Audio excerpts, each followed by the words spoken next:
Xem đủ chưa? Đi thêm chị.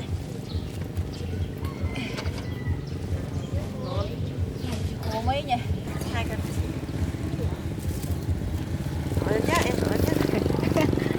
Cũng luôn. Hả?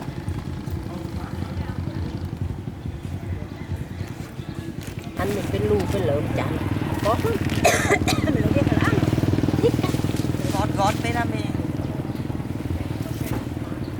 Thế mà tôi một cái bộ đã. cần xấu thì thích áo đồ tốt vậy. Ăn này mới lược xong ngon thì áo chúa như còn ngay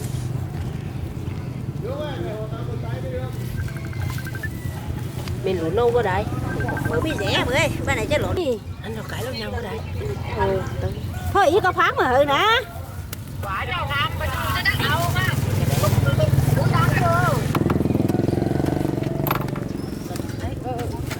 Ở đây. Cho nó. Ai không biết.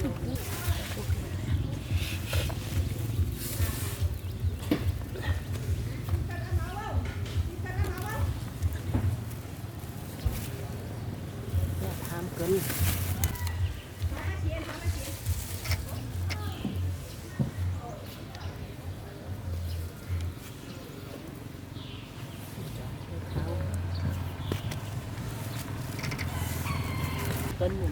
Chết cân.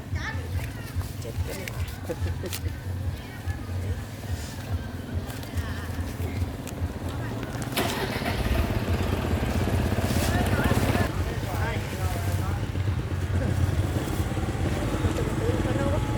Đâu, mình đâu thằng đưa.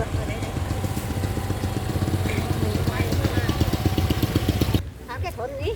Sang này. Ngoài nó đâu vậy? Ừ.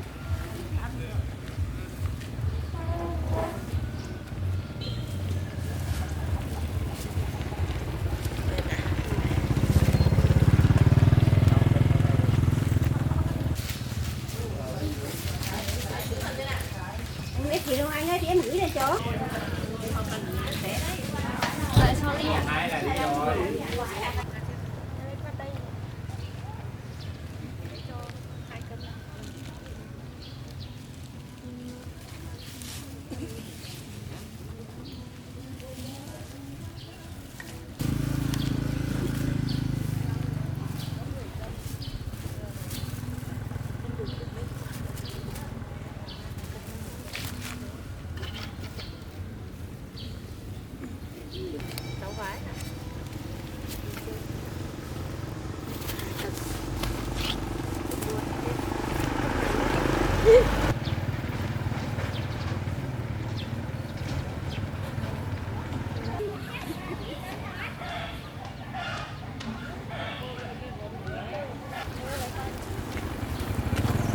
Khoai bán nào đấy? 10.000 một cân ạ. Cho 2 cân.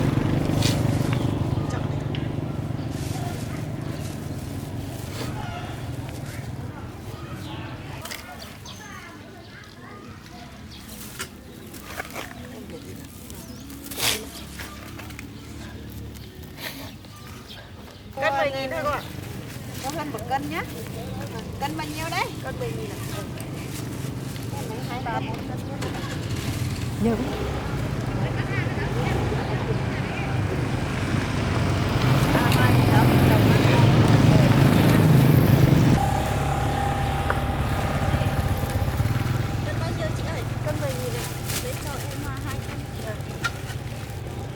Đây của cô này. Em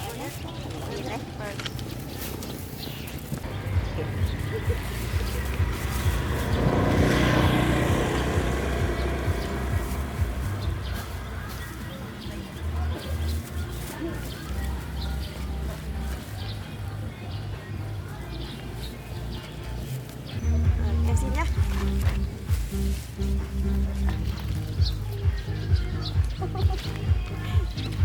Bạn Lâm.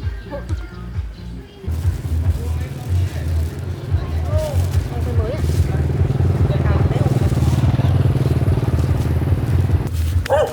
Người ta được đấy.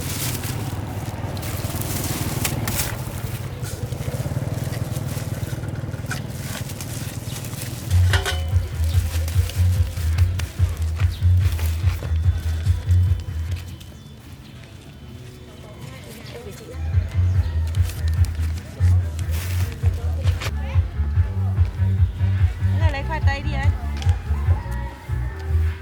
Có tiền cân này. Của 4-5 cân. Thế thì để cái gần Tết được không? Được mà chị. Cái này mình giải Chị cứ giải ra nền nhà đi để khô là được. Nên lấy mốc cho chị.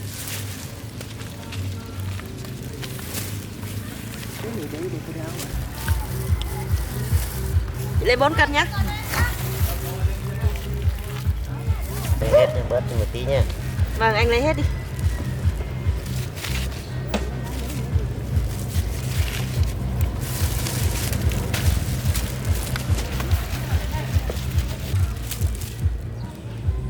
Đấy hơn 4 cân, em tính 4 cân cho anh nhé.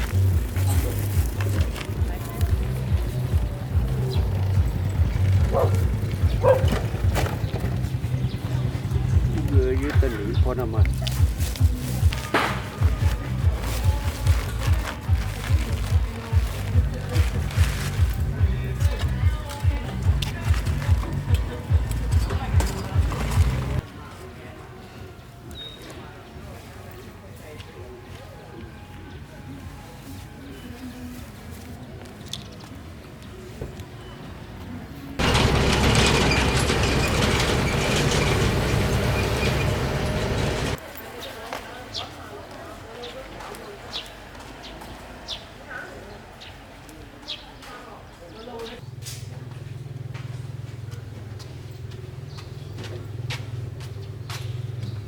Chị ơi, mình còn 4 không chị? Có em ơi. Chị làm em bát đấy.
Em của em ăn nhiêu tiền ạ?